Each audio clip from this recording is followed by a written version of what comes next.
Hey guys, what's going on? Welcome back to another Genshin Impact video, and in today's video, I'm going to be doing an updated Stygian Onslaught clear. I actually managed to go from a 233 second clear all the way down to a 177 second clear, which is my best Stygian clear yet. And that's just because there was a lot of tech found, and I improved my Nefer build pretty significantly.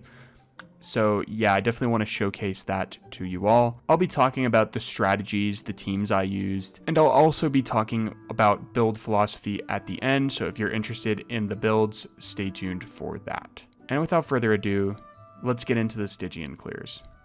Starting out here, we're going to tap E with Nefer. We just want to be funneling as many Dendro particles to our teammates as possible. We need Laoma's burst to come up as quickly as possible. And then we switch into Nilou. And the main reason that we switch into Nilou here is because we want to start generating Verdant Dew as early on in the fight as possible. We want to get as much early damage as possible while we're waiting for our other characters to come off of their burst cooldowns. And then we're going to switch in. Now keep in mind, after this point, it's really important to use Nilou very last before you switch into Nefer, because we want to get permanent uptime on our instructor buff, and that's exactly what I do. And then we go into our Nefer dash cancel combos. It ends up going pretty nicely, and 35 seconds in, most of the Herra's health is depleted, and we just repeat for one last simple rotation here. Now personally, I thought that this boss was pretty simple with Nefer, although I do understand a lot of people are struggling with this boss. You can also use a Mavwika team here, especially if you know the Mavwika combo. I will say it's not going to feel nearly as good. It'll probably be anywhere from, depending on your skill level, it could take anywhere from 80 to 90% more time to clear. Now let's talk about the bane of my existence, this motherfucker, Sigurd. I actually just hate this Stygian boss more than any boss in the game. Like, it was just so unbearable. There was just so much lunar reaction damage shilling in this Stygian, and I really didn't have a different lunar team for this. Like, it was just impossible for me to get a reasonable clear on this. It really was. So really, I had to brute force it with Skirk, and keep in mind, I'm not the best Skirk player, okay? Admittedly, I am not a good Skirk player, so I don't know the insane combos. I know of them, but I have not done them myself. I know that there's some crazy like walk canceling combos that you can do and some stuff like that. It's just something that I'm unable to execute myself. In my opinion, as you can see, one of the big key parts to doing this boss, especially if you don't have the shill or you don't have like really high investment C6 characters, is taking advantage of the point where he switches from his Lightkeeper form into like the zombie form where he's like hobbling around, right? You really want to make sure to be unleashing your huge nuke damage like right when he switches over. So I unleash a Skirk burst right there, and I took away at probably about 33% of his health. And you want to be doing that the entire time, right?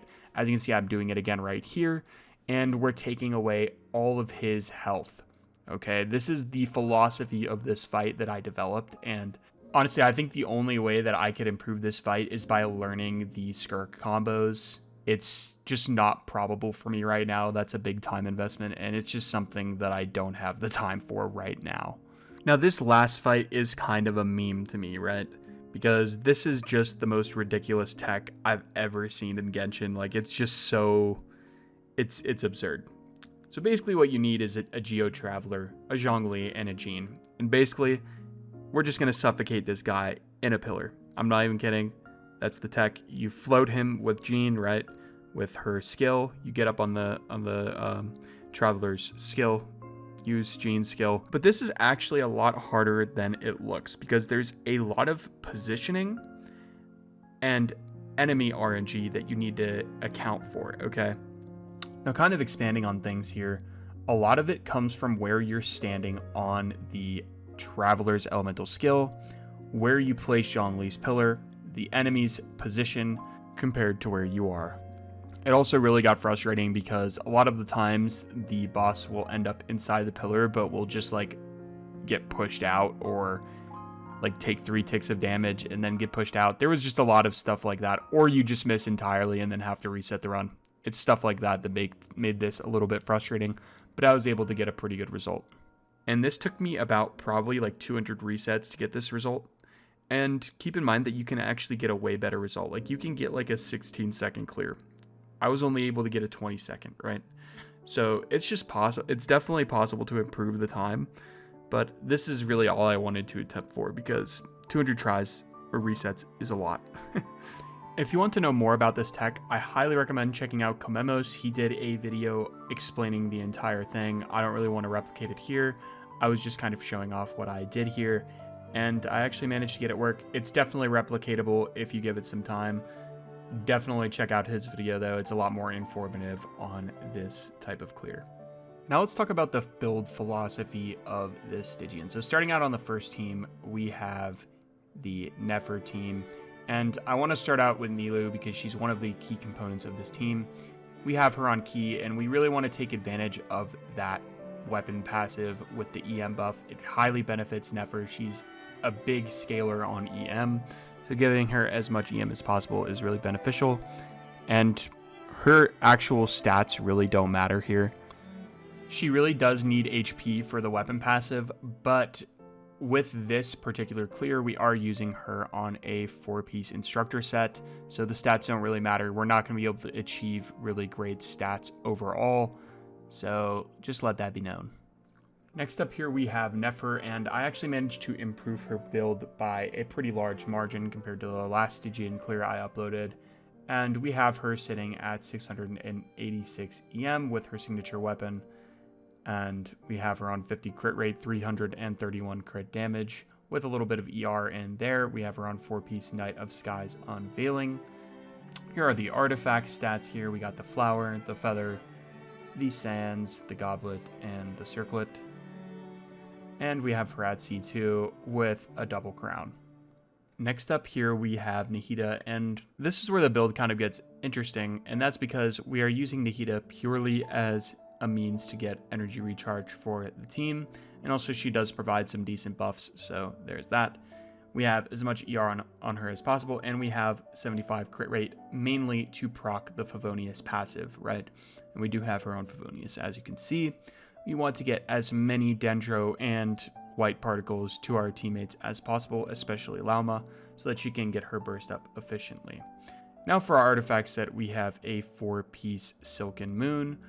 Now, the main reason that Nahida is on the Silken Moon set and not Lauma is because I don't have an EM circlet yet for Lauma. So for now, with the Nefer team, I'm using it on Nahida and using the crit rate circlet for energy for the team in Stygian Onslaught. That is basically my current build philosophy for this team when it comes to Deepwood versus Silken Moon.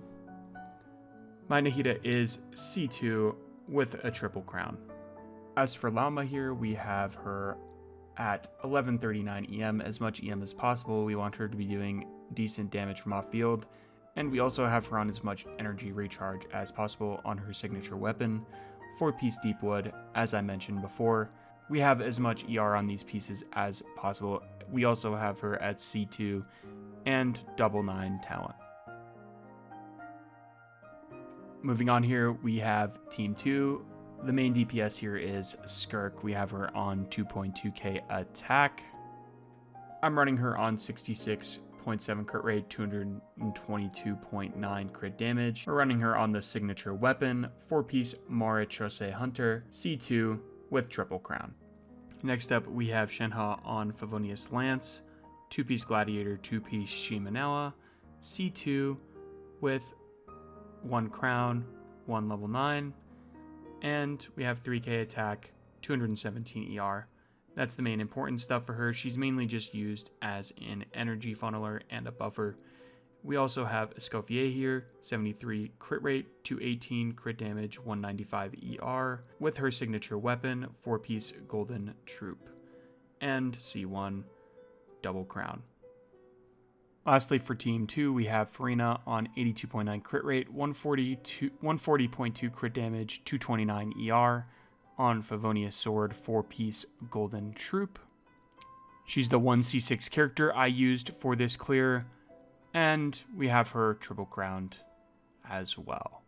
There's not much to be said about the final team. Really what you need is Geo Traveler, Zhongli, and then Jean. You just need these 3 characters to execute it. You can have any 4th character.